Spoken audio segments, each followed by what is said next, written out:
시청자 여러분 안녕하십니까? 먼저 이 시간 주요 뉴스부터 전합니다. 정부의 코로나19 백신 접종 목표 1,300만 명 플러스 알파가 이번 주 달성될 걸로 예상되는 가운데 오늘부터는 실외 스포츠 경기장은 전체 좌석수의 30%까지, 대중음악 공연장은 실내외 최대 4,000명까지 입장객 규모가 확대됩니다. 코로나19로 타격을 받은 항공업계 지원을 위해 올해 말까지 한시로 허용된 국제선 상품 무착륙 국제관광비행 운항에 반년간 모두 16,000명이 이용한 걸로 나타났습니다.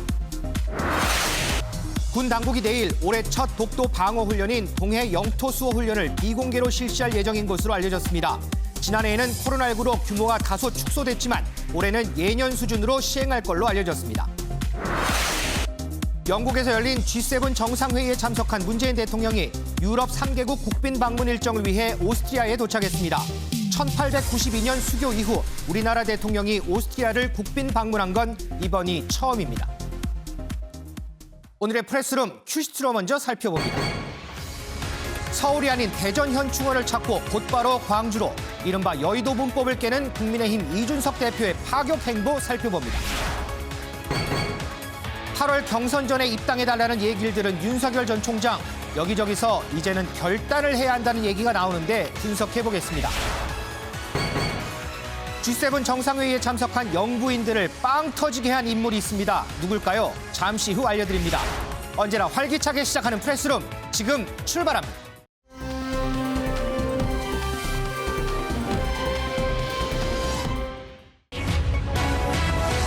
마스크 다 벗은 G7 정상, 시인 스틸러는 과연 누굴까요? 자, 영국에서 G7 정상회의가 열렸습니다. 우리나라는 초청국 자격으로 이번 회의에 참석을 했는데요. 여러 의미 있는 모습들이 많이 포착이 됐습니다. G7 정상회의 이모저모 먼저 영상으로 모아봤습니다.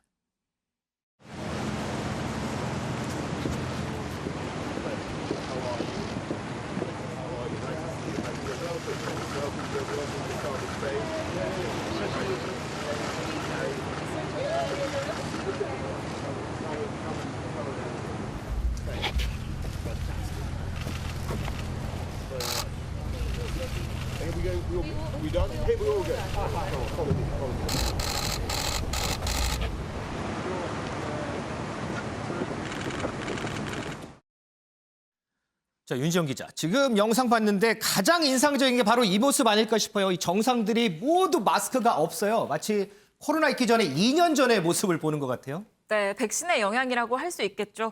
물론 사회적 거리두기 차원에서 단체 사진을 찍을 때, 그리고 이 간담회를 할 때에는 좀 거리를 두는 모습이었지만 그 외의 자리에서는 이렇게 마스크를 벗고 자유롭게 대화를 나누는 모습들을 포착을 할 수 있었습니다. 네. 특히 보리스 존슨 영국 총리 부부가 이 해변에서 문 대통령과 만나서 환하게 웃으면서 이렇게 팔꿈치 인사를 하기도 했고요. 네. 또 바이든 대통령과 지난달에 정상회담에 이어서 다시 만나서 이 마스크 벗고 웃으면서 대화를 하는 모습들도 포착이 됐습니다.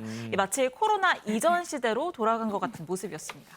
왜 지난번에 이제 한미 정상회담 때는 김정숙 여사가 동행하지 않았잖아요. 네. 그런데 지금 화면 보니까 같이 이번에는 동행을 했네요. 네, 맞습니다. 그렇기 때문에 김정숙 여사는 특히 이번에 이 미국과 일본의 퍼스트레이디와 처음으로 만나서 인사를 주고받았는데요. 이 과정에서 이 질 바이든 여사는 김정숙 여사에게 미국에 한번 와달라라면서 초대를 하기도 했고요. 네. 김정숙 여사도 여기에 흔쾌히 초대에 응하는 모습을 보이기도 했습니다. 또 이 김정숙 여사는 문 대통령이 참석했던 명예훈장 수여식을 언급을 하면서요. 이 한미 두 나라의 깊은 우정을 변함없이 이어나가게 되길 기대한다라는 내용도 전달을 했다고 하는데요. 또 뿐만 아니라 최근 깜짝 결혼을 한 보리스 존슨 영국 총리의 부인 캐리 존슨에게도 이 결혼을 축하한다는 덕담을 전달을 하기도 했습니다. 자, 김은미 기자. 네. 앞서 이제 키워드에서 과연 시인 스틸러는 누구이냐 질문이 던져졌어요. 네. 그에 대한 이제 답을 할 차례입니다. 네. G7 정상회의 참석한 퍼스트레이디들을 깜짝 놀라게 한, 빵 터지게 한 시인 스틸러 누군가요? 네, 기대를 한껏 지금 올려주셨는데 지금 사진 먼저 같이 한 장 보면서 얘기를 좀 해볼까요? 네, 사진을 좀 같이 보시게 되면 이 사진 말고 좀 이렇게 그 여사들 그 배우자들이 같이 모인 그 사진을 좀 같이 볼게요. 네. 네, 지금 바로 저 사진입니다. 네. 사진을 보면 한눈에도 지금 주인공이 누군지, 신 스틸러가 누군지 극명하게 드러납니다. 바로 저 뒷모습이 보이는 14개월의 이 윌프레드인 건데요. 이 아이의 시선이 지금 엄마를 향해 있습니다. 엄마가 바로 이 영국 캐리 존슨 여사예요. 아, 네. 영국 총리 아들이군요. 네, 맞습니다. 그러니까 저 아이의 아빠가 지금 보리스 존슨 영국 총리가 되는 거죠. 네. 이제 보면은 이 헤어스타일이 아빠랑 아주 똑같습니다. 네, 저희가 이제 지난 방송 때 이 호동신문 대 호동난다 그랬었는데 이 보리스 존슨 신문대는 보리스 존슨이 이렇게 네. 똑같이 아빠랑 똑같은 모습을 보여주고 있는데 네. 이 기저귀를 찬 뒷모습, 이게 펑퍼짐한 엉덩이 모습이에요. 이제 아장아장 걷는 모습에 이 여사들 모두 이 심쿵, 네, 무장 해제가 된 것 같습니다. 모두들 엄마 미소를 보여주고 있는데 이 다른 모습을 또 같이 보면은 이 윌프레드랑 이 영국 총리 이 캐리 존슨 여사랑 그리고 이 윌프레드가 셋이서 함께한 이런 시간이 있었습니다. 네, 지금 바로 저 모습인데요. 같이 지금 다 신발을 벗고 그리고 해변가를 걷는 그런 모습이죠. 지금 보면은 윌프레드는 뭐 그 보시면은 아예 기저귀만 하고 해변가에 털푸덕 앉아서 놀기도 하고 그런 모습도 보였는데 네, 정말 이 질 바이든 여사가 너무 귀여워서 어쩔 줄 몰라 하는 모습도 같이 보입니다. 근데 보면 이 질 바이든 여사 윌프레드한테 이 선물을 하나 줬다라고 합니다. 선물을요? 네, 이게 대체 무슨 선물인가 봤더니 책을 줬어요. 이 책이 이 남편 바이든 대통령 성장기를 담은 그림책인데 이 책 제목이 조이입니다. 아마도 이제 조 바이든의 어렸을 때의 애칭인 것 같아요. 이 조이라는 책을 선물로 줬다고 하는데 지금 계속 나오는 이 모습 사진이 전부 이 윌프레드의 뒤통수만 지금 보입니다. 아, 진짜 그러네요. 이 앞모습은 한 장면도 없네요. 네, 사실 이 헤어스타일은 아빠를 닮았는데 얼굴도 아빠를 닮았는지 상당히 궁금한데 이 현장에 있었던 사람들은 정말 너도 나도 사진을 찍어 갔다고 해요. 너무 네. 귀여워서 이걸 사진으로 담으려고 했었는데 영국 총리실 끝끝내 이 뒤통수만 보여주고 얼굴은 공개하지 않았습니다. 아무래도 이제 너무 이제 아이고 하다 보니까는 이제 얼굴 공개가 좀 꺼려졌나 보죠. 네, 아마도 사생활 보호 때문에 그런 게 아닌가 싶어요.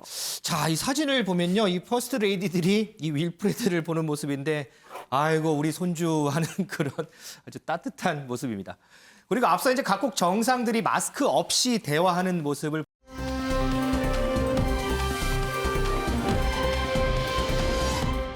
얼마 전까지 저희 MBN 예능에서도 활약했던 요리 연구가 임지호 씨가 갑작스럽게 별세했다는 소식이 들려왔습니다.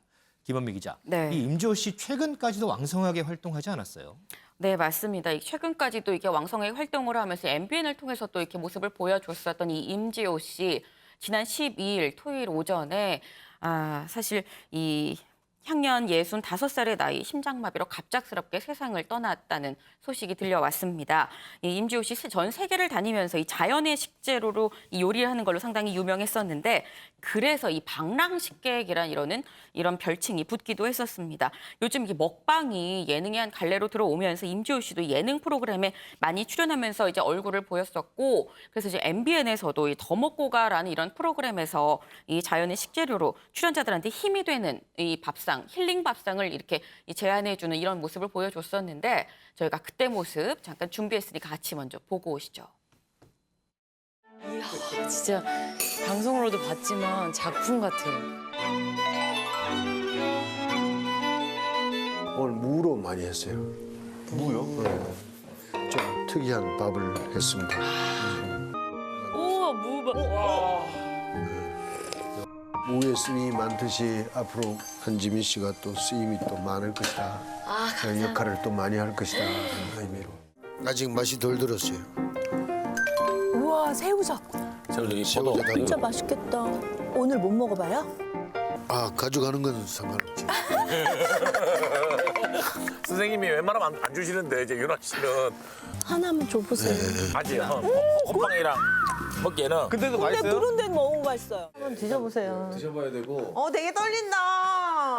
먼저 토치 알탕부터. 무섭다. 맛있네. 네, 지금 보신 것처럼 이 임지호 씨 상당히 활발하게 이렇게 방송에 나와서 활동을 했었던 그때의 모습입니다. 네. 네, 이 고인의 빈소에는 이 같이 프로그램 진행을 했었던 강호동 씨, 그리고 뭐 개그맨 황재성 씨, 그리고 같이 또 출연을 했었던 김수로 씨 등등 많은 사람들이 빈소를 찾아서 고인을 추모했습니다. 우리 고인 보면 세계적으로 참 유명한 셰프예요. 그죠, 김금미 기자? 네, 맞습니다. 그 전에 이제 청와대에 뭐 이렇게 청와대에도 초청되고 했던 그런 일도 좀 기억이 나는데요. 네, 맞습니다. 2017년 이 문재인 대통령이 청와대에서 이 기업가들하고 같이 이 맥주를 한잔 하면서 이런저런 이야기를 하니 호프 미팅을 가졌었는데 이때 이 맥주 안주를 만들었던 사람이 바로 임지호 씨입니다. 임지호 씨 이때 소고기를 얇게 썰어서 이 양념해서 무쌈에 넣은 이 무쌈 요리도 선보였었고 이 치즈랑 시금치를 올린 까나페를 안주로 내놨었는데 이때 이 음식은 이 눈으로도 먹는다라고 얘기를 하죠. 그렇죠. 그때 접시 말고 이 뒷산에서 꺾어온 산나리 그리고 뭐 이 소나무 가지 이런 거를 접시 대신 놓고 그 위에 음식을 올려서 상당히 이 보기에도 맛있고 멋있었었던 이런 맥주 안주를 내놨었던 기억이 납니다. 당시에 뭐 문재인 대통령뿐만 아니고 거기 참석했던 기업인들이 상당히 뭐 즐거워하고 음식을 먹으면서 즐거워하고 이런 모습이 참 기억이 많이 납니다. 자, 김은미 기자. 그런데 임지호 씨가 방송을 통해서 어머니에 대한 그리움도 참 많이 얘기를 했었죠. 네, 맞습니다. 임지호 씨가 이 어머니에 대한 그리움을 뭐라고 표현을 했었는지 그 모습 먼저 들어보고 오시죠. 나는 어머니라는 얘기만 나오면 울컥하고 막 그러더라고. 아, 예능이든 어디든. 제가 일생 동안 이렇게 살아오면서 가장 중요했던 게 어머니를 찾아 나서는 거였거든. 일생 동안에.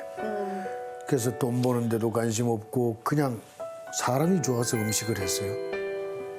그리고 오늘까지 이렇게 오는데 거기에는 밑자락에는 항상 어머니라는 게 항상 있는 거예요. 어머니가 옆에 있다는 것은 되게 행복한 일이고 소중한 일이고 항상 만날까? 항상 그 그리움의 그 어떤 그 결과물이 혹시나 만날까? 혹시나 그 핏줄들이 내 음식을 먹을까? 이 절실함이 있었어요. 네. 그래서 사람이 좋아서 음식을 했지. 네, 임지호 씨 어렸을 때 이 친어머니랑 생이별을 해야 했었다고 합니다. 그렇군요. 네, 그래서 지금 임지호 씨가 하는 얘기가 일생 동안 생이별한 이 엄마를 찾는 게 나한텐 가장 중요한 일이었다라고 얘기하면서 혹시 이 엄마를 만날 수 있지 않을까? 아니면 이 엄마 혹은 엄마의 다른 핏줄이라도 이 사람들이 내 음식을 먹게 되지 않을까 하는 생각에 이런 절실함, 간절함을 갖고 음식을 만들었었고 그렇게 사람들을 만나면서 사람이 좋아서 음식을 했다. 내가 만드는 음식의 그 바탕 전제는 어머니였다라고 얘기를 했습니다. 결국에는 어머니를 만나 뵙진 못했지만 어쨌든 임지호 씨가 어머니를 생각하면서 만들었던 이 음식에 담긴 뜻 언젠가는 어머니에게 닿지 않을까 싶습니다. 윤영걸 대표님, 네. 뭐 임지호 씨 하면 저는 뭐 친분은 없지만 방송을 통해서 가장 기억에 남는 장면이 저는 그거예요. 갑자기 가더니 풀을 이렇게 탁 뜯어서 요리 재료로 하고 소나무 가지를 이렇게 꺾어서 그거를 이렇게 접시 대용으로 쓰고 참 그런 모습에서 아 정말 기발한 요리사다. 뭐 저는 그런 생각을 많이 했는데 뭐 많은 생각이 있으시죠? 그렇죠. 뭐 임지호 저분은 그냥 요리 기술자, 요리 장인이 아니라 요리 철학자라고 할 수 있죠. 그 요리 철학의 가장 큰 배경은 자연하고 어머니죠. 네. 예, 3살 때 그 서자로 태어나서 안동의 한의사 집에 본가를 보내줬어요. 그러니까 어머니하고 생이별을 한 거죠. 또 안동이 어떤 데입니까? 우리나라에서 유교적인 전통이 제일 강한 데잖아요. 그렇죠, 네. 거기서 50년대, 60년대 유년 시절을 보냈으니까 굉장히 그때 서울 차별도 있고 하니까 좀 힘들었을 거예요. 그래서 10살에 가출을 처음 했다잖아요. 그래서 목포까지 가서 일본 가서 돈 벌려고 그때부터 전국 방방곡곡을 방랑 습성이 생겨서 이날 이때까지 방랑을 했다는 거예요. 그러면서 이제 요리에 대한 깊은 내공 이게 생긴 거죠. 아무데나 지난 청와대에서 그 식사 대접할 때도 청와대 뒷산에 있는 나무가지 꺾고 솔리 꺾어서 이렇게 제공했잖아요. 네. 그러니까 저분이 하는 얘기 중에 저는 기억에 남는 게 닭똥의 하얀 부분 있잖아요. 네네. 그 하얀 부분하고 오래된 백자 가르면 하얀 흙으로 되는데 그거 섞으면은 아무리 소화가 안 되는 체증도 한 번에 다 내려간대요. 저는 뭐 먹어보진 않았으니까 모르겠는데 그만큼 자연에 대한 그 숭고한 마음 이것도 굉장히 강한 거죠. 그리고 나무를 묻힐 때도 손에 힘을 전심전력을 해서 묻힌대요. 그래서 손에 있는 기가, 손맛이 기가 전달이 음식으로 돼야지 그냥 맛있는 거지 그냥 맛있는 게 아니죠. 그래서 저분은 요리 철학자라고 하는 게 밥을 먹는 행위는 생명의 지혜를 얻는 것에 감사하면서 먹는 것을 배워라 했는데 가장 중요한 게 이제 자연에 나는 것은 하나도 버릴 게 없다. 음식은 사람의 마음을 담아야 된다. 이 주장이고 또 하나 저분이 말씀하신 게 기억에 남는 게 그 설거지는 자기 망상을 씻어버리는 최고의 행위다. 이 얘기했는데 그 설거지 많이 해본 사람은 그거 알 수 있을 거예요. 네. 설거지를 하면서 자기 몸과 마음이 정화되는 카타르시스를 느낀대요. 그러니까 단순한 그냥 요리 잘하는 사람이 아니라 요리 철학, 자연을 우리 그 음식에 도입하는 그런 어떻게 보면은 훌륭한 분이 저렇게 떠나셨다는 거에 대해서 굉장히 안타깝고 가슴이 아픕니다. 지금 나오는 뭐 여러 사진들을 봤는데요. 제 뒤에도 이제 사진이 있습니다. 자연과 함께 할 때 이 표정.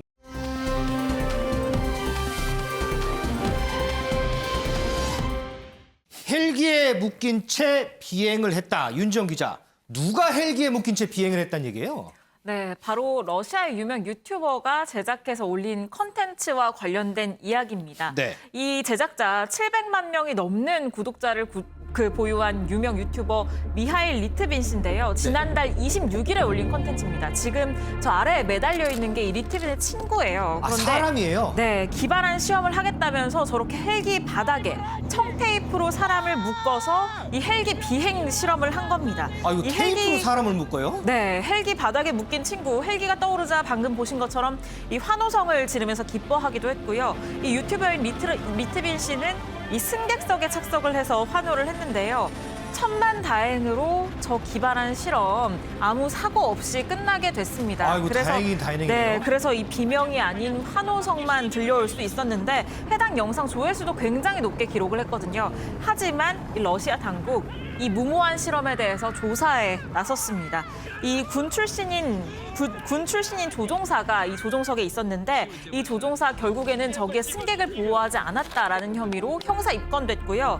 또 심지어는 안전 규정을 위반했다라는 이유로 조종사 면허까지 정지를 당했습니다. 리트빈은 그래도 옆에만 타고 있었기 때문에 처벌은 피해갔는데 리트빈은 당국 조사에서 이 뒤에 숨겨진 안전장치가 있었다라는 주장을 내놨지만 이게 제대로 받아들여지진 않았고요.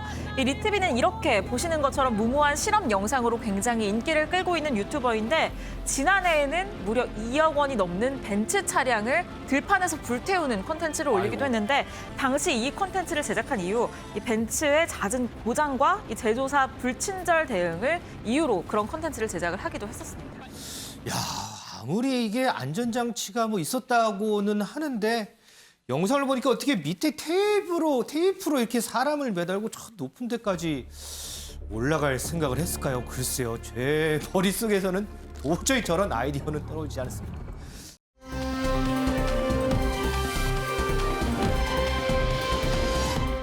이준석 국민의힘 대표가 얼굴에 나와 있는데요. 자, 윤정 기자. 네. 누가 떨고 있다는 얘기인가요?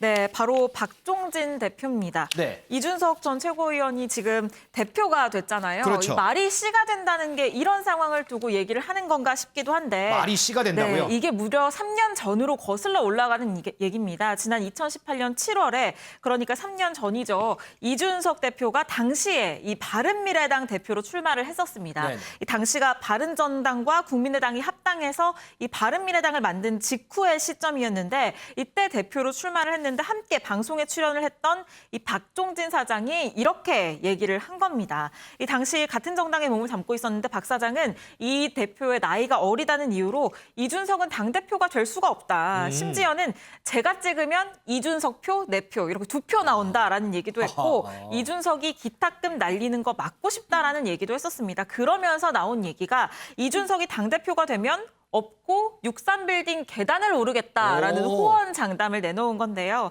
이 당시에 이 대표는 결국에는 손학규 전 의원이 됐거든요. 네네. 그런데 불과 3년 만에 이렇게 젊은 헌정사상 최초의 이 30대 당대표가 나오는 이 진기록이 세워지게 된 겁니다.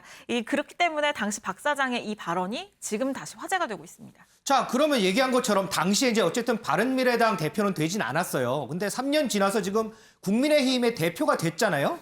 그러면 없고 63빌딩 올라가나요?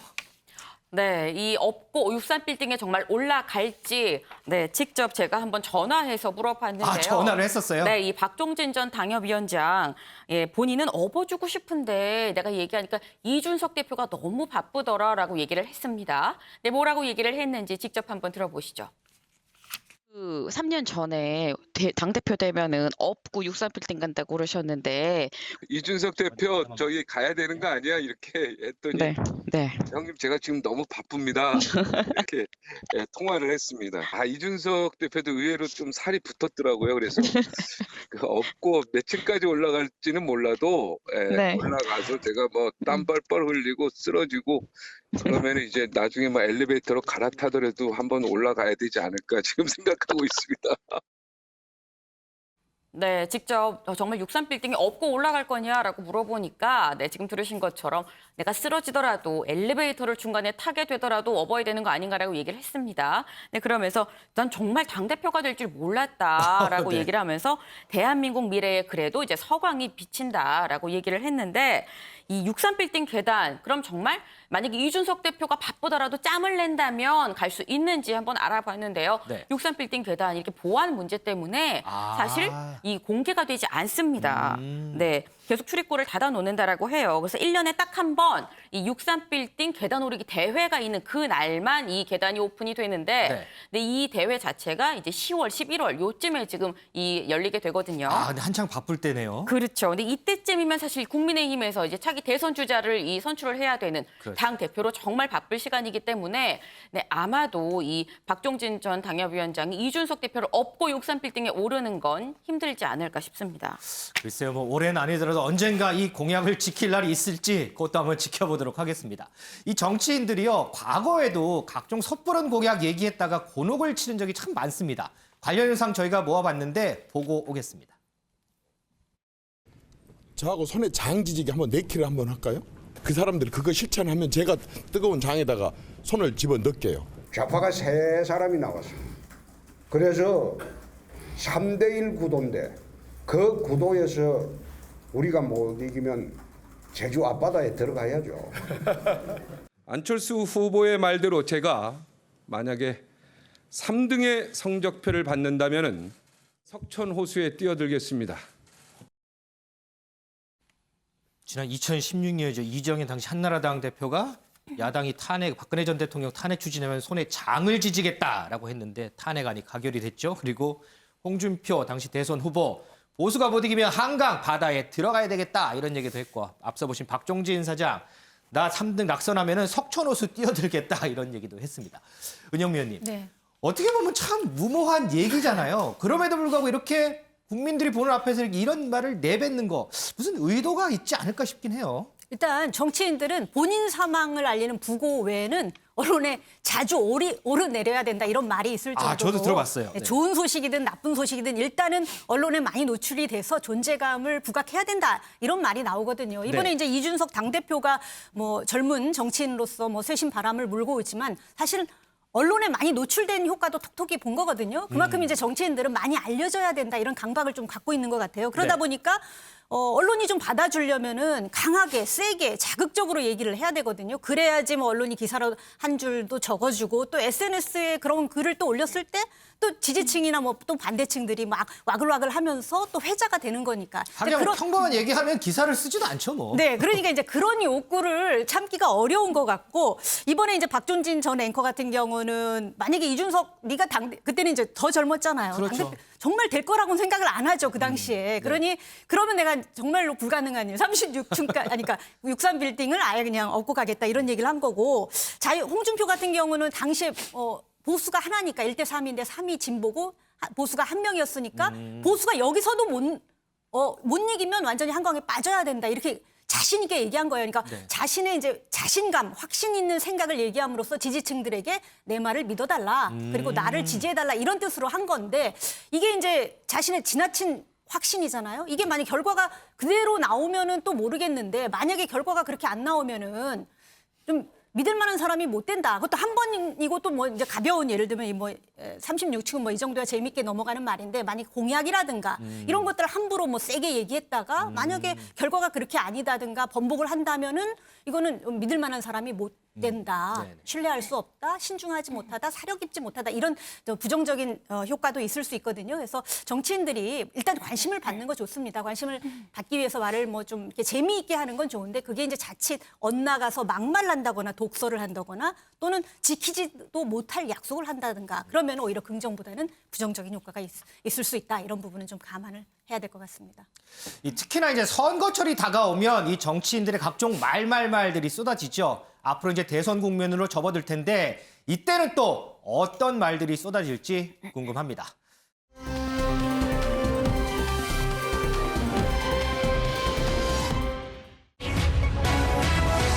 따릉이 첫 출근의 첫 일정은 천안함.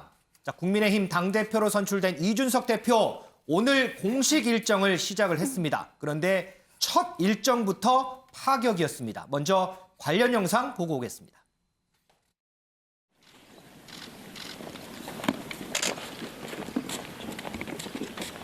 일도 강력.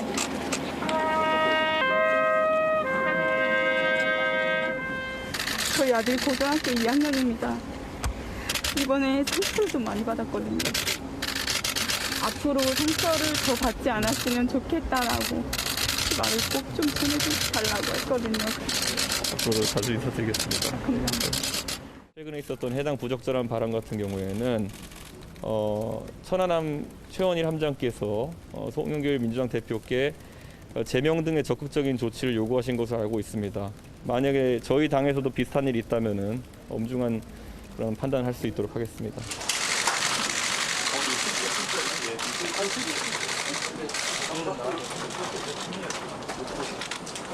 앞으로 제도적으로 개선해야 할 것이 있다 그러면은 저희 국민의힘이 또 살펴보도록 하겠습니다. 김은미 기자. 네. 앞서 지금 영상 보니까 이제 대전 국립현충원 찾아서 눈물을 흘렸던데 예전에 이제 경선 당대표 경선할 때도 또 눈물 흘리지 않았어요? 네, 맞습니다. 이게 지금 보니까 이준석 대표가 눈물이 많은 사람인가 싶은 생각도 들고 네. 애국심이 정말 투철한 건가라는 생각도 들고 그렇습니다. 지금 보신 영상이 이 대전 현충원의 천안함 희생장병들의 묘역을 찾아서 거기에 있었던 이 유족들을 만나서 정말 눈이 새빨개지도록 이렇게 눈물을 흘리는 그런 모습을 보셨는데 이 찾아서 방명록에도 숭고한 희생과 헌신을 잊지 않겠다라고 썼습니다. 이준석 대표 이 자리에서 이 보신 그 천안함 유족들한테 보수 정부가 집권하고 있을 때도 이 문제를 해결하지 못해서 아직까지 마음 아프게 해드리는 점에 대해서 당을 대표해서 사과를 드린다라고 이렇게 밝혔습니다. 근데 이 대표 이렇게 당을 대표해서 사과한 이유 아마도 이 3일 전에 천안함 생존 장병들의 이 발언이 마음에 걸렸기 때문이 아닌가 싶은데요. 3일 전 생존 장병들이 뭐라고 얘기를 했었는지 들어보고 오시죠.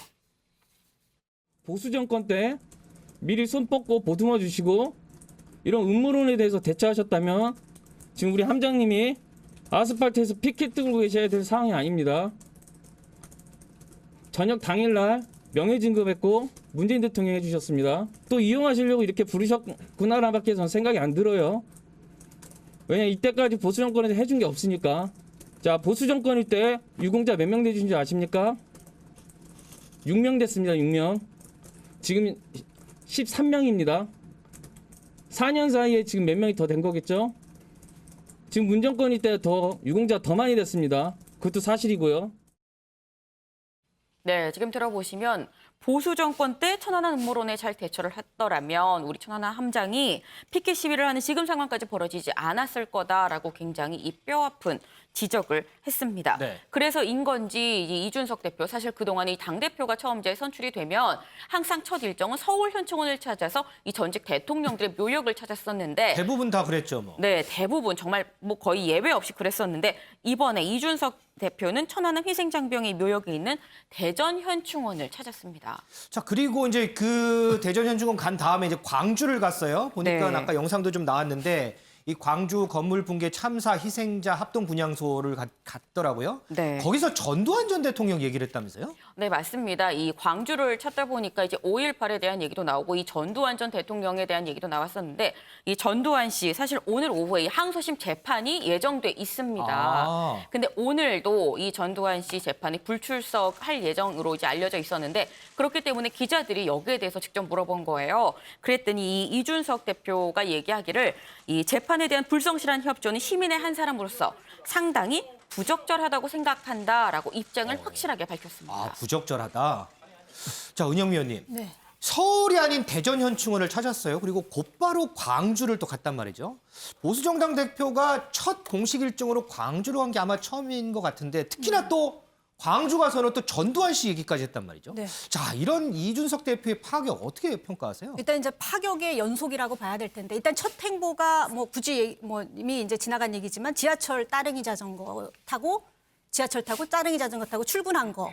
그 다음에 또 하나가 뭐 또 그 산무 정치. 선거 캠프도 안 차리고 운동원도 없고 그다음에 홍보 문자 네. 한 거. 이런 것들도 완전히 사실상 여의도의 정치 문법을 깬 파격이었잖아요. 네. 근데 오늘 공식 행보는 사실 오늘 첫날이었거든요.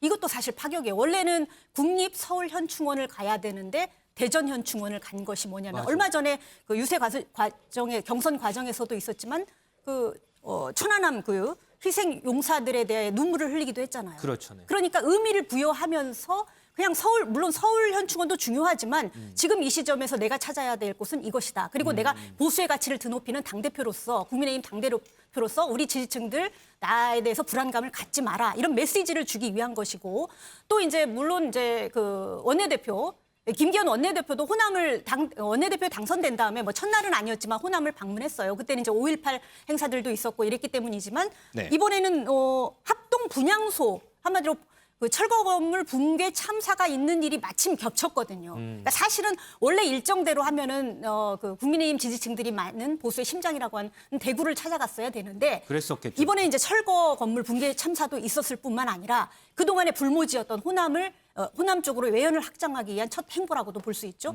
그러니까 의례적으로 관행적으로 해왔던 틀을 깨고 나는 젊은 당대표로서 뭐 예를 들면 정치 혁신에 대한 바람이 있잖아요. 이런 것들을 새롭게 각인시키기 위해서 의도해서 이런 일정을 저는 짰다고 봅니다. 물론 이제 각각을 들여다보면 다 일정들이 다 합리적인 일정들이 있어요. 그런 것들을 내가 뭔가 보여줘야겠다 이런 생각을 해서 의도적으로 이런 일정들을 짰다고 생각을 하고 그런 점에서 보면은 30대 원외 당대표가 주는 우리 국민들한테 주는 신선함과 이런 기대감 굉장히 높여준다고 생각하고 이런 파격적인 행보 저는 너무 환영합니다. 너무 환영하고요. 다만 이제 이것이 이게 원래 이제 36세의 원외 그 국민의힘 당대표를 국민의힘 물론 당원들과 국민의힘 지지층들이 뽑은 거지만 원래 이 바람을 누가 몰고 왔냐면요. 전체 국민의 여론조사에서 이 바람이 시작됐단 말이에요. 그러니까 원래 원칙적으로 국민의힘 당대표를 이준석을 뽑은 거는 국민의힘 지지층이지만 네. 한마디로 전략적으로 우리가 정권 교체를 하기 위해서는 완전히 다 바꿔야 돼. 이런 생각으로 국민의힘 지지층이 이준석이라는 당대표를 뽑았지만 시초는 국민의힘 지지층이 아니고 국민 여론조사였어요. 이 바람을 일으킨 게. 그렇다면은 이 국민의힘 이준석 당대표에게 요구하는 것은 다만 국민의힘 지지층이 정권을 교체해달라는 요구에 그치지 않고 정치권의 세대 교체, 기성 정치는 잘 못 믿겠다. 그리고 정치 혁신을, 정치 패러다임을 바꿔달라. 이런 국민들의 요구와 갈망이 묻어 있는 거라고 봅니다. 그래서 지금 국민의힘 이준석 당대표에 대한 기대가 굉장히 높은데 이게 국민의힘만에 바라는 것들이 아니거든요. 이 바람이 민주당을 넘어서 뭐 정의당이라든가 다른 정당까지 정치권 전반으로 확산이 되어야 된다는 것이고요. 만약에 이런 국민의 요구와 열망을 받아들이지 못한다면 민주당도 더 큰 위기를 맞을 수도 있다고 생각합니다. 윤지영 기자, 그런데 지금 은영미 의원 언급 초반에 네. 따릉이 얘기를 하셨어요. 저는 이제 그걸 처음 듣는데 따릉이 얘기는 무슨 얘기예요? 네, 뭐 일거수일투족이 화제인데 어제 국회에 첫 출근을 했습니다. 어제 네. 국회 이 김기현 원내대표와 이 당 인선 문제를 논의하려고 회동이 있었거든요. 그래서 공식 어제 일정은 오늘인데 어제 국회 먼저 갔었군요. 네, 그래서 어제 국회를 도착했을 때 저 모습입니다. 이 타이를 매지 않고 백팩을 메고 이 서울시 공공자전거죠. 따릉이를 타고 이 국회 본관까지 온 건데요. 그러니까 상계동에 지금 자택이 있는데 거기에서 국회의사당역까지는 지하철을 타고 와서 네. 이 지하철 국회의사당역에서 이 국회 본관까지 들어가려면 한 10분은 걸어야 되거든요. 그렇죠. 좀 저 길어요. 거리는 이 자전거 따릉이를 타고 온 거죠. 마치 제1야당 대표의 출근길이 아니라 여의도 직장인을 보는 것 같은 그런 네. 모습인데 이 국민의힘은 당 대표에게 관용차로 카니발을 제공을 하는 걸로 알려졌는데요. 이 운전사가 운전하는 차량 뒷좌석에서 내리는 게 아니라 이 자전거를 직접 몰고 오는 저 모습 굉장히 파격적이어서 뭐 어제 하루 내내 이슈였습니다. 자, 그러면 이준석 대표가 이 따릉이를 타고 가는 모습 저희가 영상으로 준비했는데 한번 보고 오시죠. 오늘 따릉이 타고 오셨다면서요? 예, 제가 원래 그 킥보드 타고 다녔었는데요. 킥보드가 각종 규제가 늘어나가지고 이제는 따릉이로 바꿔가지고 타고 다니고 있습니다. 예. 그래 어울리더라고요. 제가 백팩 메고 따릉이 타면 별로 안 어울 것 같은데. 해보시죠 한번. 대표님이 딱 따릉이 타고 백팩 메고 나오니까 딱 어울려. 예, 아이고. 굉장히 당이 젊어지는 것 같아서 아주 좋습니다. 예. 따릉이를 타고 와서 김기현 원내대표하고 얘기하는 영상이었군요. 자, 그런데 윤정 기자, 이래서 그런지 모르겠는데 제가 보기에 제가 이제 어디 봤더니 저 쇼하는 거 아니야? 뭐 이런 얘기도 있더라고요. 네, 저 모습이 지금 오전부터 공개가 되면서 어제 하루 종일 너무 이슈다 보니까 뭐 그런 얘기들도 나온 건데요. 이준석 대표도 그 얘기를 좀 염두에 둔 것 같습니다. 어제 일정을 마치고 SNS를 올렸는데 인터넷을 보니 따릉이가 화제가 됐다라면서 이 정시성과 편안함으로는 지하철과 따릉이가 최고의 이동 수단이다라고 밝혔는데요. 그러면서 실제 이용 내역을 공개를 했습니다. 지금 오른쪽에 보이는 건데 8.65km 정도 이번 달에는 탔는데 이 원래는 더 많이 타는데 지금 이번에는 전당대회 때문에 지방을 많이 다녀서 아직 저 정도 탔다라면서 이게 어제 하루의 모습이 아니라 늘 해오던 모습이다라는 점을 강조를 하기도 했고요. 원래는 킥보드를 탔는데 규제가 좀 심해져서 자전거로 바꿔 탔다라는 얘기도 같이 했고 이 원래 이준석 대표가 이 자가용이 없이 지하철과 뭐 킥보드, 자전거를 애용하는 것으로 굉장히 유명한데 그렇죠, 네. 그래서 네티즌들 사이에서는 철도 애호가다 해서 이 철떡이다라는 별명까지 붙어 있습니다. 철떡이다. 그런데 윤 기자, 제가 여기서 드는 의문 하나. 제가 알기로는 따릉이를 탈 때도 안전모 써야 되는 걸 알고 있거든요. 근데 이준석 대표는 안전모를 안 썼단 말이죠. 네, 맞습니다. 이 지난 2018년 9월에 이 도로교통법이 개정이 됐는데 여기에 따르면 개인형 이동장치를 탈 때는 안전모를 반드시 써야 됩니다. 이 따릉이와 같은 공공자전거를 탈 때도 예외는 아닌데요. 다만 이게 궁금해 찾아봤더니 처벌 대상은 아니더라고요. 이 공공자전거의 경우에는 과태료와 같은 처벌 규정이 없기 때문에 이 처벌 대상은 아니지만 안전을 위해서는 이 안전모를 쓰는 게 좋겠습니다. 자, 그리고 김은미 기자, 이 이준석 대표가 이제 당선 직후에 한 라디오 방송에 출연을 했더라고요. 근데 거기서 나온 질문들이 상당히 화제예요. 네, 맞습니다. 이게 아무래도 신임 당대표가 되다 보면 당선 직후에 정말 여러 곳에서 인터뷰가 쇄도를 하는데 그러다 보니까 이제 많은 질문을 받고 이 과정에서 다소 사생활로 보이는 질문도 나왔습니다. 무슨 인터뷰였었는지 직접 들어보시죠. 자가용 같은 거 안 나옵니까? 차량을 써야 될지 말아야 될지 고민하고 있습니다. 그렇게 마다할 이유는 없는 것 같은데요. 법인카드는 나오죠?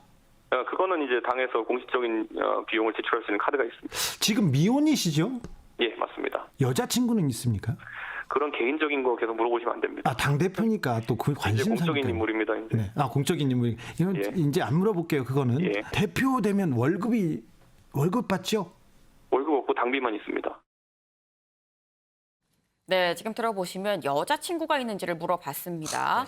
네, 뭐 궁금할 수는 있어요. 궁금할 수는 있는데 이제 저 자리가 아무래도 이제 공적인 인터뷰 자리인데 뭐 시간 끝나고 뭐 같이 차 한잔 하다가 술 한잔 하다가 물어보는 게 아니라 공적인 자리에서 물어보기는 다소 좀 과한 거 아니냐라는 지적이 나오는 이유입니다. 근데 그 외에도 뭐 월급이 있느냐, 법인카드 있느냐, 전용차 주지 않느냐 등등 정말 이 질문이 쇄도했었는데 여기에 대해서 이준석 대표 들으신 것처럼 난 이제 공적인 인물입니다. 이제 그런 개인적인 질문 삼가해 주십시오라고 딱 선을 긋는 그런 모습입니다.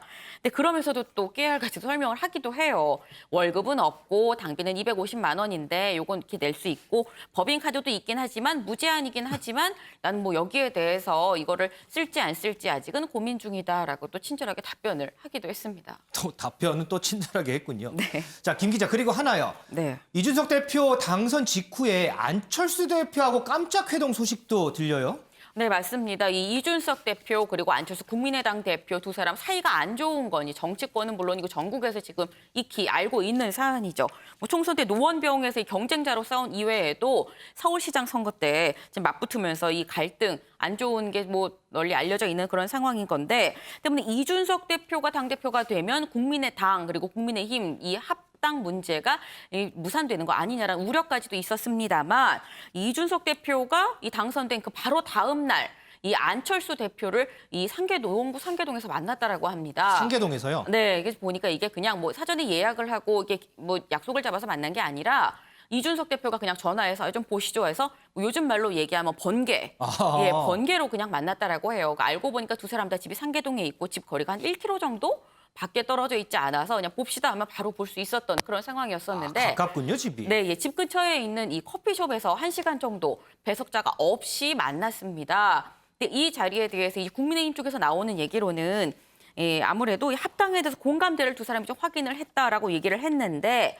안 대표가 여기에 대해서 내가 정치 선배로 배려해주는 차원에서 만난 거다라고 확실하게 선을 긋는 그런 모습입니다. 근데 이 국민의힘 쪽에서 흘러나온 얘기가 안 대표 쪽에서 신속한 통합을 좀 강조했다라는 얘기가 이렇게 나오다 보니까 여기에 대해서 안 대표 다소 발끈하는 그런 모습이었었는데 이 국민의힘 쪽에서 성과를 내려고 지금 마음이 좀 급한 것 같다라고 일침을 놓기도 했습니다. 아, 이 동네 커피숍에서 번개를 한다. 이 모습도 좀 파격이 아닐까 싶습니다. 지금 이준석 대표 당선으로요. 정치권에서는 젊은 바람이 불고 있다. 이런 평가가 나옵니다. 특히나 윤지영 기자, 네. 민주당 내에서도 지금 이런 모습들이 좀 나오는 것 같아요. 네, 맞습니다. 민주당의 대권을 보면 이 세대 교체 바람이 민주당에도 불고 있다라는 점을 볼 수 있는데요. 주인공은 박용진 의원입니다. 네. 이번에 대권 주자 가운데 97세대로는 유일합니다. 그러니까 90년대 학번, 70년대생인데요. 6.1%를 얻으면서 이 3위에 이름을 올렸습니다. 6.9%를 얻으면서 3위에 이름을 올렸는데 이 박 의원 그동안에 선거운동을 할 때도 2030 세대가 굉장히 많이 이용하는 뭐 SNS를 통해서 그 브레이브걸스의 롤린 노래에 맞춰 춤을 추는 모습, 지금 보시는 저 모습을 공개를 해서 굉장히 좀 신선함을 주기도 했었고 또 이준석 대표가 당선된 직후에 이걸 축하하는 메시지를 올리면서도 유일한 97세대 여야 대선 주자 중 가장 젊은 박용진 돌풍이 불기 시작했다라고 얘기를 했는데 실제로 그게 수치로 보여지는 것 같습니다. 또 뿐만 아니라 야권에서는요. 하태경 의원이 처음으로 대선 주자 선호도 조사에 이름을 올렸는데 2.6%로 5위를 차지했습니다. 하 의원은 86세대입니다. 하지만 이번에 국민의힘 전대에서 이준석 대표를 공개 지원했다는 점에서 어떤 세대 교체의 바람을 반영하는 결과로 볼 수 있겠습니다. 자, 이와 더불어서 민주당 내의 청년 최고위원의 목소리도 조금씩 높아지는 것 같습니다. 그 모습 영상으로 보고 오겠습니다. 예. 지금 뭐 민주당에서도 어떻게 보면 친문 극렬 지지자분들의 눈치를 많이 살피고 있는 것 같고요. 지금 민주당의 어떤 청년 정치인들이 국민들께서 원하시는 그런 소신과 패기를 잘 말씀하지 않는 것 같아서 예를 들면 조국 사태라든지 또 박원순 시장의 어떤 성폭행 사건에 관련해서도 목소리를 내지 않는 것 같아서 자성의 목소리를 좀 내야 된다고 촉구했습니다. 네, 제가 잘못 알았군요. 국민의힘 최고위원이 민주당에 대한 비판을 하는 그런 모습입니다. 자, 윤 대표님. 네. 그리고 이런 얘기도 나와요. 이게 제가 그대로 한번 읽어드릴게요. 지금 이준석 돌풍에 온통 세상 인심이 노장년들을 도매금이나 식충 취급하며 몰아세운다. 여기 있습니다. 노장년들을 도매금이나 식충 취급하며 몰아세운다. 민주당 이상민 의원이 본인 개인 의견으로 한 얘기인데 네. 어떠세요? 이 의견에 동의를 하시나요? 어떠세요? 뭐 그런 분위기가 지금 있죠. 예, 뭐 36세, 36살짜리 이준석 제1야당 대표가 처음으로 등장하면서 40대, 50대, 586도 다 뭐 낡은 거 아니냐 뭐 이런 시각이 있는데 이상민 의원만 해도 지금 저기에는 63세로 나오는데 실제로는 57년생이니까 만 64세예요. 그러니까 저런 뭐 느낌이 있을 만하죠. 하지만은 지금 그 국민들이 이준석이라는 인물을 택했다기보다는 이준석 현상을 택했다고 보는 게 더 옳거든요. 아, 인물보다 현상이다. 그렇죠. 그동안에 기존 정치가 보수는 수구 보수, 진보는 수구 진보 아니냐. 너희들끼리 카르텔 짜서 돌아가면서 해먹은 거 아니냐. 이제 모든 걸 좀 다 바꿔봐. 이런 심리가 이준석한테 투영이 됐다. 이렇게 볼 수 있거든요. 그래서 저는 누구를 배척하고 밀어내고 이런 거보다도 나이에 관계없이 이제 새로운 정치를 하는 거. 이게 우리가 나갈 길 아니냐. 뭐 중국 시에도 그런 얘기 있잖아요. 장강의 뒷물이 앞물을 밀어내니 새 시대 사람이 옛사람을 바꾸네. 뒷물이 앞물을 밀어내긴 해요. 하지만 조그만한 소용돌이 강에서 서로 밀어내야 소용돌이만 일어나잖아요. 어차피 강에 가면 바다에 가면 다 만나잖아요.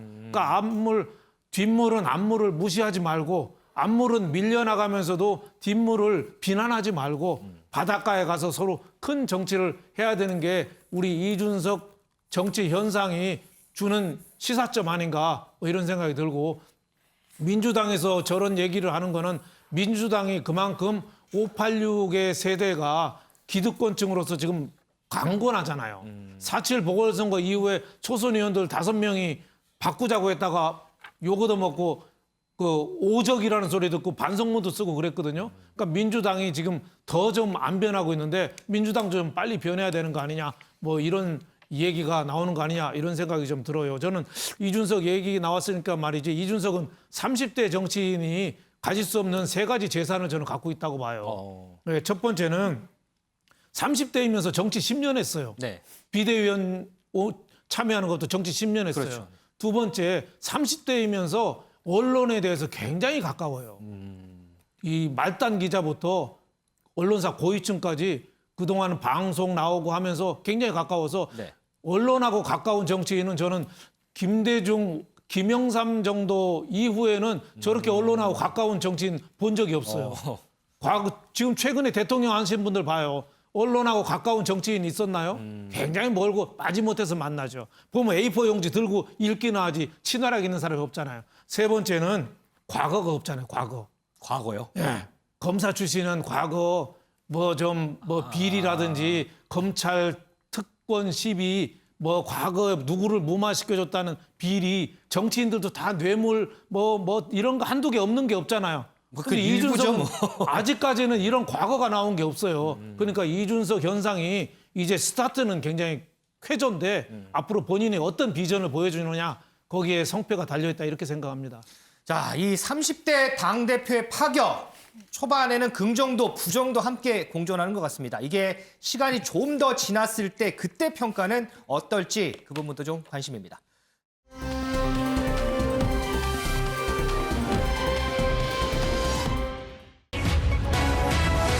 윤석열, 이준석 축하, 대변인 통해 첫 메시지. 자, 야권의 유력 대선 주자로 꼽히는 윤석열 전 총장이 이준석 대표 당선 직후에 직접 축하 문자를 보낸 걸로 알려지고 있습니다. 윤지영 기자, 네. 혹시 어떤 내용으로 문자를 보냈는지 좀 파악이 돼요? 네, 통상적인 덕담 수준이었다고 하는데요. 어떤 내용이었는지 이준석 대표가 직접 얘기를 했는데 관련 발언 들어보시죠. 저한테 어제 윤석열 총장께서 직접 이제 문자로 전당대 그 당선 축하한다는 문자를 보내셔가지고요. 저도 비슷하게 덕담 수준으로 이야기를 나눴습니다. 저도 문자로 답을 했고요. 일부 보도에 따르면 뭐 입당 관련해서 제가 뭐 일정을 제시하고 했다는 이야기도 있는데 그건 전혀 사실이 아닙니다. 저는 뭐 윤석열 총장 측의 그 부분에 대한 의사는 확인한 적이 없고요. 네, 일부 언론에서 이준석 대표가 윤 전 총장에게 이 8월까지 입당 결심을 못하면 국민들 입장에서는 답답한 지점이 있을 것이다. 이 국민의힘 대선 경선 참여했을 때 대세론에 더 힘을 얻을 것이다 라는 등의 얘기를 전달했다라는 보도가 있었는데요. 네. 여기에 대해서는 이 대표가 사실이 아니다라고 선을 그었습니다. 입당 관련 일정은 전혀 제시하지 않았다는 건데요. 또 이 대표는 이 특정인에 대한 관심을 드러내기 어려운 상황이다라고 현재의 상황을 설명을 하면서도 다만 윤석열 주변에 있는 사람과 활발하게 소통하고 있다는 내용도 같이 전달했습니다. 자, 김은미 기자, 그러면 네. 윤석열 전 총장이 이준석 대표에게 먼저 문자 메시지를 보냈다. 이거는 어떤 의미일까요? 네, 사실 윤석열 전 총장이 주변 지인들한테 이 국민의힘의 새 지도부에 대해서 상당히 좀 큰 기대를 갖고 있다라는 얘기를 했다고 합니다. 근데 대체 이 큰 기대, 윤 전 총장이 무슨 기대를 갖고 있는 건지 궁금한데 여기에 대해서 국민의힘이 어떻게 변할까, 어떻게 개혁할까 하는 이런 기대였다고 해요. 근데 이렇게 큰 기대를 하고 있기 때문인 건지 이제 앞서 윤지원 기자가 얘기한 것처럼 윤석열 전 총장이 먼저 이준석 대표한테 이 축하한다라는 문자를 보냈는데, 네, 사실 이런 축하 문자 어떻게 보면 이 윤 전 총장 국민의힘으로 한 발 더 다가간 거 아닌가라는 해석이 들기도 합니다. 그래서 한번 이 윤 전 총장 측에 직접 한번 물어봤는데요. 네. 그 얘기 들어보고 오시죠. 이준석 당대표가 선출되고 난 다음에 먼저 문자로 연락을 총장이 하셨다고 들었는데, 문자를 보낸 게 국민의힘의 입당이 좀 더 가까워진 게 아니냐라는 해석도 있는데. 의례적인 총장께서 하신 걸로 저는 알고 있고요. 과도한 해석을 하실 필요는 없을 것 같습니다. 그냥 서로 축하하고 뭐 고맙다 이렇게 문자 서로 주고받은 거니까요. 입당 문제는 사실 저 총장님께서 늘 말씀해 오신 게 있으세요. 국민이 불러서 나오셨기 때문에 네. 국민의 가르치는 길대로 따라간다라고 말씀하셨고 아직 모든 선택이 열려 있는 거고 아무것도 결정된 것이 없다. 다 보시면 아실 것이다. 그 이상 뭐 저는 사실 뭐 말씀드릴 게 없습니다. 네, 지금 들어보시면 의례적인 축하 문자였다라고 얘기를 합니다. 그러니까 축하 문자를 좀 과도하게 해석하지 말아달라고 거듭 당부하는 모습인데 이 입당 문제에 대해서는 아직 모든 선택이 열려 있고 아무것도 결정된 게 없다는 기존의 입장을 그대로 반복했습니다. 자, 윤지영 기자. 이렇게 이준석 대표는 윤석열 전 총장한테 먼저 이제 문자 메시지를 받았단 말이죠. 그럼 네. 반대로 이제 문자 메시지 다음엔 뭐예요? 만나는 거잖아요. 네. 그런데 제가 어디서 보니까 본인은 윤석열 전 총장한테 먼저 만나자고 할 생각이 없다. 뭐 이런 얘기를 했더라고요. 네, 아직은 좀 거리두기를 하고 있는 것 같습니다. 이 국민의힘의 대선 경선안이 명확해지려면 8월 말은 돼야 되는데 그때까지 버스에 탑승하지 않겠다면 그건 본인의 선택이다라는 입장을 현재는 취하고 있는데요. 그러면서 안철수 대표의 얘기를 좀 의미심장하게 꺼냈습니다. 안철수 대표요? 네, 오세훈 시장이 당선된 4.7 서울시장 재보선 얘긴데요. 이때 안철수 대표는 재보선 때 입당 거부를 선택을 했잖아요. 그 결과에 대해서 무한 책임을 지고 있지 않나라면서 윤석열에게도 안철수 사례가 타산지석이 되길 기대한다라고 밝혔는데요. 결국에는 제1야당인 국민의힘에 입당하지 않으면 야권 단일 후보로서의 승산이 없다는 점을 이 안철수 대표의 사례를 들어서 강조를 한 겁니다.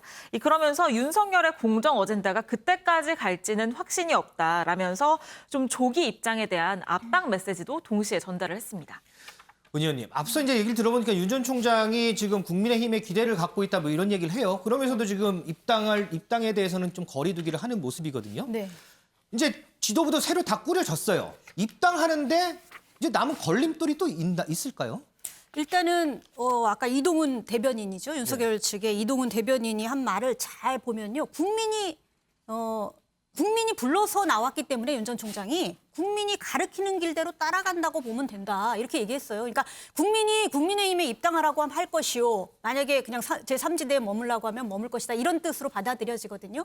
그러면은 지금 현재 뭐 최근에 나오는 여론조사는 국민의 입당 쪽으로 많이 이제 여론이 많이 높아진 걸로 알 수 있는데 그럼에도 불구하고 지금 결정을 못하는 이유는 일단 이제 이준석 당대표가 당선이 된 거예요. 네. 일단 앞으로 이제 경선을 관리할. 그리고 나서 이 이준석 당대표가 됨으로써 여건은 좋아졌어요. 3지대에 머물지 말고 왜냐하면 이준석 당대표 경선 과정을 보면 중도층으로 외연을 확장하려는 움직임을 하고 또 정치 쇄신에 대한 기대가 이준석 당대표 체제에 담겨 있거든요. 그렇다면은 윤석열 전 총장이 3지대에 머물 수 있는 입지는 상당히 좁아졌고 국민의힘으로 입당하거나 그런 쪽으로 오히려 기대가 더 커질 수가 있다라는 거죠. 그러니까 명분, 국민의힘 입당에 대한 명분은 더 커졌는데 그럼 왜 지금 결정을 못 하느냐? 지금 일단은 당대표가 이제 선출이 됐으니까 아마도 앞으로 이제 과연 이준석 당대표가 유승민계라는 얘기도 있었듯이 경선 관리를 제대로 이렇게 공정하게 할 뿐인지 뭐 이런 것들도 좀 지켜볼 거고요. 그다음에 이제 경선 방식이라든가 당원 비율, 국민 여론조사 비율 이런 경선 룰에 대한 이런 것도 아마 조만간 결정을 할 겁니다. 이렇게 이제 경선을 어떻게 치를지에 대한 방식, 룰 이런 것들이 정해지면 그때 이제 본격적으로 이제 고민을 더 하게 되지 않을까. 왜냐하면 윤 전 총장은 지금 대선 출마 선언을 본격적으로 하지는 않았기 때문에 그렇죠. 본격 선언을 하면 그때부터는 이제 완전히 검증 국면으로 들어가는 거거든요. 그러면은 그냥 여당 주자들만 윤 전 총장을 공격하는 게 아니고 야당 주자들도 경쟁자니까 그렇죠. 윤 전 총장을 공격을 하게 돼 있어요. 그러면은 이제 국민의힘에 입당해서 경선을 치르게 되면은 그때 이제 조직이나 세력이 물론 이제 국민의힘 쪽에서도 의원들이 많은 중진 의원들이 권성동 의원이랄까 윤 전 총장을 돕겠다고는 하지만 아무래도 다른 주자들보다는 뭐 세력이라든가 조직이 약하잖아요. 이제 빨리 들어가는 게 그 경선 룰 이런 것들을 다 보고 빨리 들어가는 게 날지 말지 이런 것들을 좀 고민하는 시기인 것 같아요. 그래서 이제 일단 그런 것들을 좀 차차 보면서 결정하지 않을까 이런 생각이 듭니다.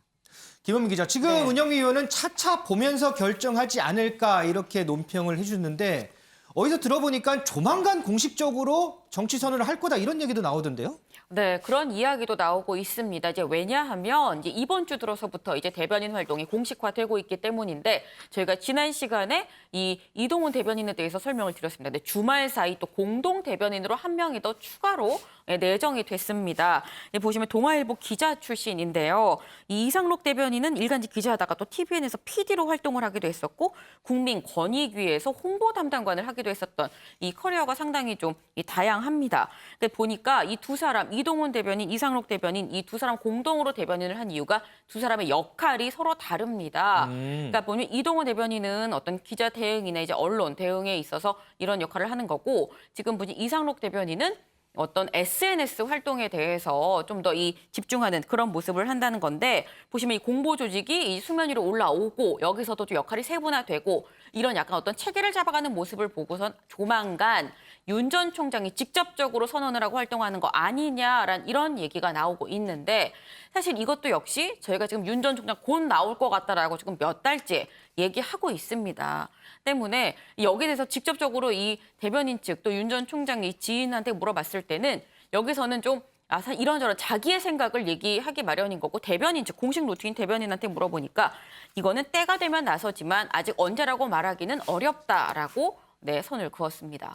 자, 이런 상황에서 윤석열 전 총장에 대한 공세 여기저기서 계속되고 있습니다. 어디서 공세가 나오느냐 영상으로 보고 오겠습니다. 드디어 윤석열이 형사 피의자가 됐습니다, 여러분. 기뻐해 주십시오. 윤석열이 형사 피의자, 즉 피의자입니다, 이제. 공수처가 윤석열 수사 착수했다는 소식 듣고 기뻐서 울 뻔했다라는 말씀 거기 딱 쓰셨는데 저야말로 오죽하겠습니까, 여러분. 정말 진짜 제가 그동안 윤석열을 말이 24번이지 여러분 생각을 해보십시오. 고발장 한 번 쓰기도 벅찬데 그거를 24번을 했어요. 근데 드디어 그래도 내가 포기하지 않고 내가 진짜 그만두지 않기를 잘했구나. 윤석열 전 총장에 대한 국민의 그 지지와 기대는 이 바람든 풍선과 같다라고 봅니다. 풍선은 작은 바늘에도 약하고요. 찔리는 순간 바로 꺼지죠. 조 전 장관에 대해서 전개했던 그런 정도의 검증의 10분의 1만 한다 그래도 이 풍선, 빵빵한 풍선이 금방 터져버리지 않을까. 결코 대선 끝까지 가지 못한다. 많은 분들이 이제 나오라라고 또 저에게 직간접적으로 말씀을 주시고 해서 좀 여러 가지 준비 상황을 저도 점검을 하고요. 나온다는 게 쉬운 문제는 아니잖아요. 네, 준비 태세에도 있어야 되고 뭐 점검할 게 좀 있기 때문에 그런 과정을 좀 거쳐서 진지하게 말씀을 드리려고 합니다. 이달을 넘깁니까? 아마 그렇게는 안 되지 않을까 싶어요. 네. 이달 안에는 어쨌든 결정을 내리시겠습니다. 자, 공수처가 윤석열 전 총장에 대해서 수사에 착수한 이유 앞서 보신 한 시민단체의 고발 때문이었고요. 현직에 있을 때 자주 마찰을 빚었던 추미애 전 장관, 최근 들어서 윤석열 전 총장에 대한 공세가 거세지는 모양새입니다. 김원미 기자. 네. 앞서 지금 이제 추미애 전 장관 얘기를 들으니까 뒤에 말미에 보니까 대선 출마 얘기가 나와요. 네. 이 추 전 장관 대선 출마를 요구하는 목소리도 많다면서요. 네, 사실 이 앞선 이 추미애 전 장관의 이 방송 보셨는데 주변에서 자꾸 직간접적으로 나가라고 얘기를 한다면서 이달 안에 어쨌거나 결정을 할 거다라고 얘기를 합니다. 근데 사실 이쯤에서 보면 정치부 기자 입장에서는 저런 발언이 나오는 거는 이미 다 마음의 준비를 출마한다라고 정하고 그렇죠. 나간다고 발표할 시기를 보는 것 같다라는 생각이 들게끔 하는 그런 발언인 건데 지금 직간접적이라는 표현을 썼어요. 그래서 어디에서 이렇게 직간접적으로 표현을 한 건가 찾아봤는데 이틀 전에 조국 사태 때 이 조국 전 장관 상당히 옹호했었던 그룹이죠. 이 개국본 개혁국민운동본부가 영남에서 발대식을 가졌는데 네. 지금 바로 저 모습입니다. 영남에서 가진 발대식에서 보면 나와라 추미애, 사랑해요 추미애 이 플래카드를 다 같이 지금 들고 있는 그런 모습인데 저런 모습에서 이 추 전 장관 나한테 이 대통령 나가라고 자꾸 주변에서 힘을 싣고 있다라고 생각을 하고 있는 것 같습니다. 윤지영 기자, 이렇게 추 전 장관이 대권 출마 움직임에 야권에서는 추나땡이란 얘기가 나온다고 하던데 추나땡이 무슨 말이에요? 네, 추미애 나오면 땡큐다 뭐 이런 얘기입니다. 아. 이게 김근식 교수가 얘기를 한 건데요. 추미애 대선 출마 진짜 추나땡이라고 밝혔습니다. 그 이유도 언급을 했는데 네. 추 전 장관을 향해서 이 추윤 갈등으로 윤 전 총장의 맷집과 체급을 키워준 엑스맨 이라고 얘기를 하면서요. 추미애 장관이 대선 후보가 된다면 대선에서 조국과 추미애가 동시에 소환됨으로써 야당 후보의 승리는 확정적일 것이다라고 주장을 했습니다. 네. 서민 단국대 교수 역시 비슷한 시각으로 보고 있는데요. 이 추미애가 윤석열 지지율을 그렇게 올려놓지 않았더라면 윤석열이 감히 대권 꿈을 꿀 수 있었겠냐라면서 이제 추미애는 윤석열 대통령 만들기로 정치 인생의 마지막 종지부를 찍으려 하는 중이다라고 비꼬고 나섰습니다. 이영걸 대표님. 예. 추미애 전 장관 하면 자연스럽게 윤석열 전 총장이 연결될 수밖에 없어요.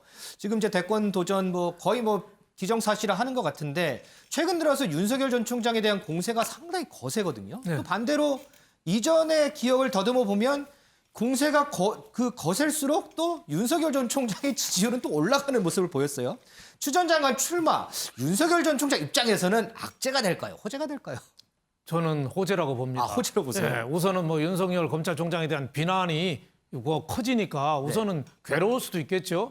하지만은 지금 공수처에서도 이 건을 2건에서 이제 수사 시작하잖아요. 네. 공수처 수사 결과에 따라서 저는 물론 대통령 자격이 없어질 수도 있겠지만은 그게 한명숙 위해 모해 위증 교사 사건하고 또 하나는 옵티머스 부실 수사 의혹인데 이게 제대로 결과가 안 나오면은 오히려 윤석열 검찰총장이 탄압받는 이미지 이게 더 커질 수가 있어서 네. 오히려 저는 지지율에 도움이 되는 거 아니냐 이런 생각이 들어요. 그래서 추미애 후보가 지금 대선 적합도가 숫자는 4.9%거든요. 지금 4.9% 갖고 윤석열 검찰총장은 지금 이재명하고 양자 대결할 때 보면 53.8%까지 이렇게 나올 정도로 이재명 지사하고요. 저렇게 압도적으로 1등으로 오차범위까지 벗어나서 1등 하는데 네. 추미애 장관이 과연 그걸 제낄 수 있을까? 저는 거의 불가능하고 대항마가 아니라 그냥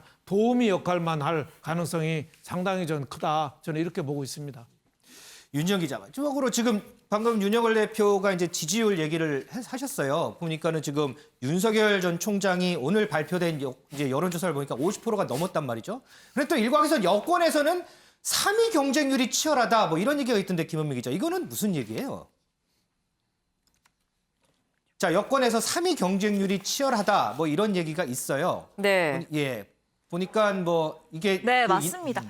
제가 좀 알아봤는데 지금 보면 여권에서는 1위와 2위는 비교적 명확한 편입니다. 이재명 지사가 31.7%고 이낙연 전 대표가 13.1%를 차지하고 있는데 지금 보시면 알겠지만 3위, 4위, 5위가 정말 오차 범위 내에서 초박빙을 이루고 있거든요. 그렇기 때문에 어느 누가 다음 여론조사에서 3위가 되더라도 이상하지 않은 그런 상황이기 때문에 이 3위 경쟁이 더 치열하다 이런 얘기가 나오고 있는 겁니다. 자, 이 민주당 내에서 이게 빅3 얘기가 이전부터 많았었는데 이 부분이 좀 바뀌는 것 같습니다. 정치권 분위기 최근 들어서 많이 바뀌는 모양새인데요. 이게 일시적 바람일까요? 한번 보도록 하겠습니다.